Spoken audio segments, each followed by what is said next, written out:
ত্রয়োদশ জাতীয় সংসদ নির্বাচনের রেশ এখনো কাটেনি। ভোট হয়েছে, ফলাফল ঘোষণা হয়েছে, গেজেটও প্রকাশ হয়ে গেছে। কিন্তু সত্যিই কি সব শেষ হয়ে গেছে, নাকি আসল খেলা এখন শুরু হতে চলেছে? বাংলাদেশের রাজনৈতিক অঙ্গনে এমন একটি ঘটনা ঘটে গেছে যা অনেকেই হয়তো এখনো জানেন না, কিন্তু যখন জানবেন তখন চমকে উঠবেন। হাইকোর্টের নির্বাচনী ট্রাইব্যুনাল এমন একটি নির্দেশ দিয়েছে যা এই নির্বাচনের পুরো ন্যারেটিভকেই পাল্টে দিতে পারে।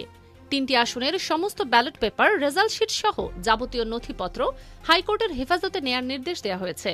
আসন 3টি হল ঢাকা 6, ঢাকা 7 এবং গাইবান্ধা 4। আর এই আবেদন করেছে বাংলাদেশ জামায়াত ইসলামী।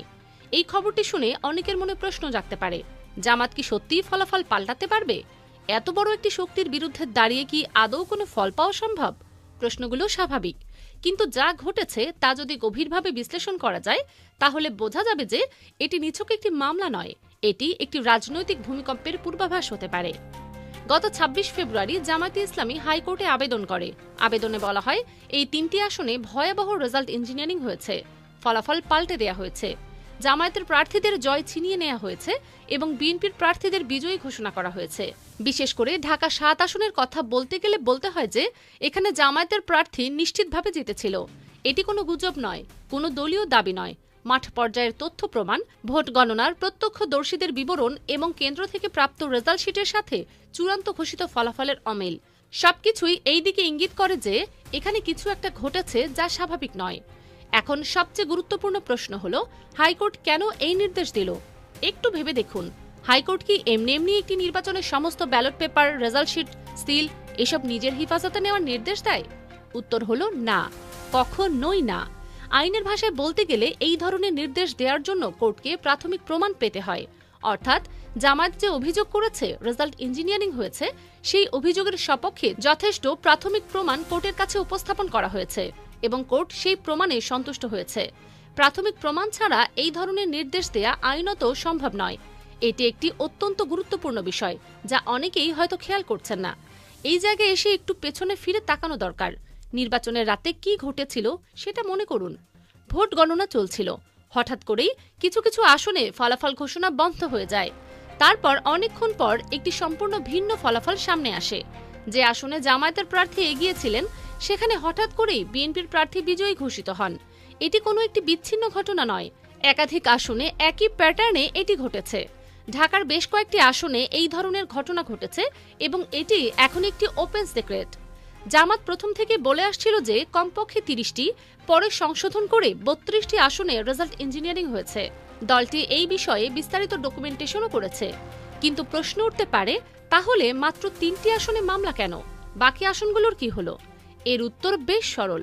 32টি আসনে রেজাল্ট ইঞ্জিনিয়ারিং হয়েছে বলে জামাত প্রমাণ পেয়েছে ঠিকই, কিন্তু সব আসনের প্রমাণ মামলাযোগ্য পর্যায়ে নিয়ে যাওয়া এখনো সম্ভব হয়নি। কোর্টে মামলা করতে গেলে শুধু অভিযোগ থাকলেই হয় না, সুনির্দিষ্ট তথ্য প্রমাণ লাগে যা আইনি মানদণ্ডে টেকসই। এই 3টি আসনে জামাত সেই মানের প্রমাণ সংগ্রহ করতে পেরেছে বলেই তড়িঘড়ি করে মামলা দায়ের করেছে। বাকি আসনগুলোর প্রমাণ সংগ্রহ এবং যাচাই বাছাইয়ের কাজ এখনো চলছে। এখন আসুন একটু সামনের দিকে তাকাই, কি হতে পারে? হাইকোর্ট যখন সমস্ত ব্যালট পেপার এবং রেজাল্ট শিট নিজের হেফাজতে নিয়ে নেবে, তখন সেগুলো নতুন করে গণনা করা হবে। এই গণনা হবে হাইকোর্টের তত্ত্বাবধানে। এখানে নির্বাচন কমিশনের মতো রাতের আধারে কিছু করার সুযোগ থাকবে না। ওপেন ক্যামেরার সামনে দুই পক্ষের আইনজীবীদের উপস্থিতিতে সম্পূর্ণ স্বচ্ছ প্রক্রিয়ায় এই গণনা হবে। আর এখানেই বিষয়টি আকর্ষণীয় হয়ে ওঠে। বাংলাদেশের হাইকোর্ট নিয়ে অনেক সমালোচনা আছে, সেটা সত্য। কিছু কিছু রাজনৈতিক মামলায় বিচারকরা ওপর থেকে নির্দেশ অনুযায়ী বা নিজস্ব রাজনৈতিক ঝোঁক অনুসারে রায় দিয়েছেন, এমন অভিযোগও আছে। কিন্তু এই ধরনের নির্বাচনী মামলায় বিষয়টি সম্পূর্ণ আলাদা। এখানে দুই পক্ষের আইনজীবীরা জোরালো যুক্তিতর্ক উপস্থাপন করেন। প্রতিটি ব্যালট পেপার, প্রতিটি রেজাল্ট শিট সবকিছু উভয় পক্ষের সামনে যাচাই হয়। কাউকে অন্ধকারে রেখে কিছু করার সুযোগ এখানে নেই। 2 নম্বরে করার কোনো রাস্তা খোলা থাকে না। আর এ কারণেই এই প্রক্রিয়ায় যে ফলাফল আসবে সেটি অনেক বেশি বিশ্বাসযোগ্য হবে।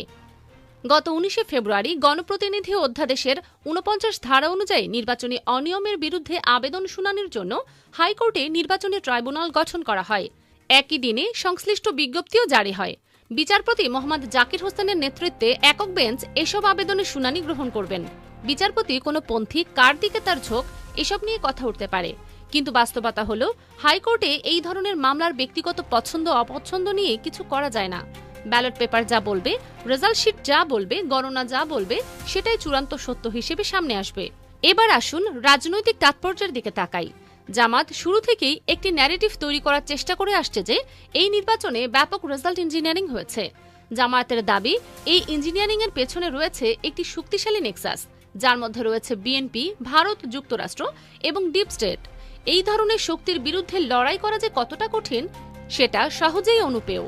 সামনে ডিপ স্টেট, পেছনে আন্তর্জাতিক শক্তি, একপাশে মিডিয়া, অন্য পাশে নানা অশুভ শক্তি, এমন চারিদিক থেকে ঘেরাও অবস্থায় জামায়াত ছিল। নির্বাচনের রাতে কিছু করার সুযোগ ছিল না, আর নির্বাচন কমিশন তড়িঘড়ি করে গেজেট প্রকাশ করে দিয়েছে। কোনো আপত্তি জানানোর সময় বা সুযোগ কোনোটাই রাখা হয়নি। কিন্তু জামাত দমে যাবার দল নয়, এটি বিএনপি এবার টের পাবে। বৃহত্তর স্বার্থে জামাত সেই মুহূর্তে ফলাফল মেনে নিয়েছিল ঠিকই, কিন্তু নীরবে আইনি লড়াইয়ের প্রস্তুতি নিচ্ছিল, প্রমাণ সংগ্রহ করছিল, ডকুমেন্টেশন করছিল, আইনি পরামর্শ নিচ্ছিল। আর এখন সেই লড়াইয়ের প্রথম ফল হাতে এসেছে। হাইকোর্ট প্রাথমিক প্রমাণ পেয়েছে এবং নির্দেশ দিয়েছে, এটি জামায়াতের জন্য একটি বিশাল অর্জন। এমনকি চূড়ান্ত ফলাফল পরিবর্তন না হলেও শুধু এই নির্দেশই জামায়াতের রাজনৈতিক ন্যারেটিভকে অসাধারণ শক্তি দিয়েছে। এখন জামাত যখন বলবে রেজাল্ট ইঞ্জিনিয়ারিং হয়েছে, তখন তারা হাইকোর্টের এই নির্দেশকে রেফারেন্স হিসেবে দেখাতে পারবে। এটি আর শুধু দলীয় দাবি থাকবে না, এটি হয়ে যাবে আদালত স্বীকৃত একটি উদ্বেগ। বাংলাদেশের ইতিহাসে নির্বাচনে কারচুপির অভিযোগ নতুন কিছু নয়। অসংখ্যবার রেজাল্ট ইঞ্জিনিয়ারিং হয়েছে, কিন্তু সেই ইঞ্জিনিয়ার্ড ফলাফলকে পাল্টে সঠিক ফলাফল বের করে আনার নজির খুবই কম। জাতীয় সংসদ নির্বাচনের ক্ষেত্রে তো এই ধরনের নজির প্রায় নেই বললেই চলে। ইউনিয়ন পরিষদ চেয়ারম্যান বা মেম্বার নির্বাচনের ক্ষেত্রে 2-2.5 বছর পর, এমনকি 5 বছর পরও কোর্টের রায়ে সঠিক ফলাফল এসেছে, এমন কিছু উদাহরণ আছে। কিন্তু জাতীয় সংসদের ক্ষেত্রে এটি হলে সত্যি নজিরবিহীন হবে, আর জামাত ঠিক সেই পথেই হাঁটছে। এখন দুটি সম্ভাবনা রয়েছে। প্রথম সম্ভাবনা হলো হাইকোর্ট পুনর্গণনার পর যদি দেখে ব্যাপক কারচুপি হয়েছে এবং সেই কারচুপির কারণে ফলাফল সরাসরি প্রভাবিত হয়েছে, বিজয়ীকে পরাজিত করে দেয়া হয়েছে, তাহলে ফলাফল পরিবর্তন হতে পারে, জামায়াতের প্রার্থী বিজয়ী ঘোষিত হতে পারেন। এটি হলে বাংলাদেশের নির্বাচনী ইতিহাসে একটি অবিস্মরণীয় অধ্যায় রচিত হবে। দ্বিতীয় সম্ভাবনা হলো কোর্ট যদি দেখে যে কারচুপি হয়েছে ঠিকই, কিন্তু তার পরিমাণ এতটাও নয় যে ফলাফল পাল্টে যেত, তাহলে হয়তো ছোট কোনো সিদ্ধান্ত আসবে। ভোটের পরিমাণ কিছুটা কম বেশি হতে পারে, কিন্তু বিজয়ী পরিবর্তন নাও হতে পারে। তবে এক্ষেত্রেও কারচুপি প্রমাণিত হওয়াটাই জামায়াতের জন্য একটি বড় রাজনৈতিক বিজয় হবে। এদিকে আরও কিছু আসনের বিষয়ও সামনে রয়েছে। শেরপুরের যে আসনটি আগে স্থগিত ছিল, সেখানে নতুন করে নির্বাচনের তারিখ ঘোষণা করা হয়েছে। আগামী 12 ফেব্রুয়ারির নির্বাচনে সেই আসনেও জামায়াতের প্রার্থী জেতার যথেষ্ট সম্ভাবনা রয়েছে। নির্বাচনের পর জামায়াতের জনপ্রিয়তা আরও বেড়েছে। মানুষ দেখেছে যে কিভাবে জামায়াতের সাথে অন্যায় করা হয়েছে এবং সেই অন্যায়ের বিরুদ্ধে জামায়াত আইনি পথে লড়াই করছে। এটি সাধারণ মানুষের মধ্যে জামায়াতের প্রতি একটি সহানুভূতি তৈরি করেছে।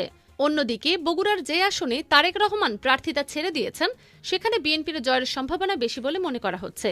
কিন্তু বড় ছবিটা দেখুন, জামায়াত এখন শুধু 3টি আসনে লড়াই করছে না, জামায়াত একটা নীতিগত লড়াই করছে।